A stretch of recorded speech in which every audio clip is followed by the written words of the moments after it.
SBA Publications.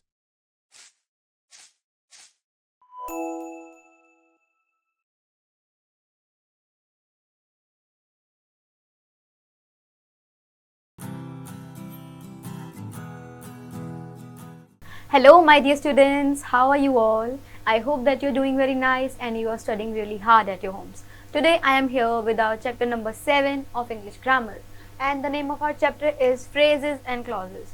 So without wasting any time, let's get started with the reading. A phrase is a group of words to convey some meaning, but it does not make a complete sense. So a phrase is a group of words that conveys a meaning, but it does not make a complete sense by itself. A phrase is a part of sentence. It is not the entire sentence, but it is a part of a sentence. But it does not have a finite verb, and it does not have a finite verb. For example, in this city, at the last moment, the lashing waves of the sea. Each of these phrases plays an important role when joined to the main part of the sentence. When we join them to the main part of a sentence, they make a very important role. For example, she lives in this city. He joined the team at the last moment. I could see the lashing waves. Okay. Now, let's see what are the kinds of phrases that we have. There are mainly 5 different kinds of phrases based on different parts of speech. First one is noun phrase. It is a group of words that does the function of a noun it's called a noun phrase. So this phrase does the function of a noun. For example, my elder sister is very beautiful. A 50-year-old man was sitting in the garden. Next we have adjective phrases. It is a group of words that does the function of an adjective in a sentence. For example, my elder sister is very beautiful. The ring is made of gold. We have to remember that when an adjective is placed before a noun, in a noun phrase, it simply plays the role of modifier and not of the main word. So when we place adjective in a noun phrase before a noun, it does the work of modifying, nothing else. Okay. For example, my elder sister. So here we are using an adjective. In an adjective phrase, there isn't any noun. Therefore, the adjective plays the role of the main word. For example, very beautiful. There is no other noun, so it is the main word. Next we have adverb phrase. A group of words that does the function of an adverb in a sentence is called adverb phrase. That works like an adverb in a sentence. For example, he lived in Saudi Arabia once upon a time. Please place the chemicals in the storeroom. Okay. Now next we have verbal phrases. A verbal phrase consists of any of 3 non-finite, infinite, gerund and participles. So verbal phrase will have any of these 3, infinite, gerund or participle, and its objects or modifiers. For example, an infinitive phrase will start with an infinitive which will be followed by objects or modifiers. For example, you must work hard to pass your board examination with good marks. In this sentence, to pass is the infinitive, your board examination is the direct object, with good marks is the prepositional phrase. To pass your board examination with good marks is an infinitive phrase. I hope you understood this. Let's see gerund phrase now. It consists of a gerund and objects and or modifiers. Let's see an example. He enjoys playing cricket in the evenings. Here in this sentence, playing is a gerund, cricket is the direct object, and in the evening is the modifier. Playing cricket in the evening is a gerund phrase. Next we have a participle phrase. It consists of a present, past or perfect participle and objects or the modifier. For example, taking long strides, he soon reached there. Here, taking is the present participle, long stride is the object, and taking long strides is a participle phrase, modifying he. Worried by the delay, he decided to ring her up. Here, worried is the past participle, by the delay is modifier, worried by the delay is the past participle, is a participle phrase. Next we have, having arrived in time, he got the ticket well in advance. Now here, having arrived is a perfect participle, in the time is the modifier, thus having arrived in time is a participle phrase, modifying he again. Next we have prepositional phrase. It consists of a preposition, its object and modifiers of the object. These phrases add descriptive details to a sentence. So these kinds of phrases, they consist of a preposition and the object of it and the modifier of the object. A preposition is usually followed by a noun or a pronoun. So a noun or pronoun follow the preposition, which is called the object of preposition.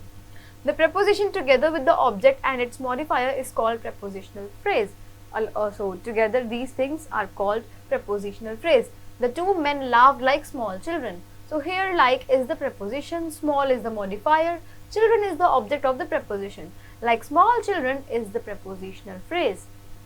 A prepositional phrase may contain more than one object. It is possible that a prepositional phrase may contain more than one object.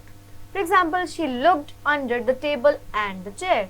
Here under is the preposition while the table is object and the chair is the second object. Now, a prepositional phrase expresses a relationship between the object and another word. So it shows or expresses a relationship of an object with another word. For example, it shows location. The glass of juice is kept on the table. Here on is the preposition while the table is the object. The prepositional phrase on the table adds descriptive detail in the sentence. It shows where the glass of juice is. Next is it shows time. For example, he cleaned the car after the storm. Now, after the storm is a prepositional phrase which shows when the car was cleaned. After the phrases, we have clause here. What are clause? Let's see. A clause is a group of words. Again, we have a group of words that must have a subject and a predicate. And it must have a subject and a predicate, unlike the phrases. At least one verb to communicate an idea or thought. For example, wait until the evening. It's a verb and it is a prepositional verb. You must wait until the evening. Now we have a pronoun, a verbal phrase and a prepositional phrase. This makes a complete clause. Notice that in the above sentence there is a verb and either an explicit subject as in sentence 2 or an implicit subject as in sentence 1. Therefore, both the sentences are clauses.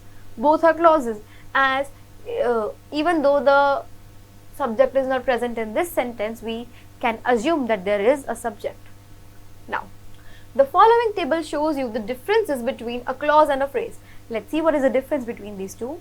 A phrase do not have a subject or a predicate. However, clause have a subject and a predicate. Phrases do not have a verb except in a verbal phrase, whereas clauses must have at least one verb. Phrases cannot stand by themselves, and some clauses can stand alone by themselves.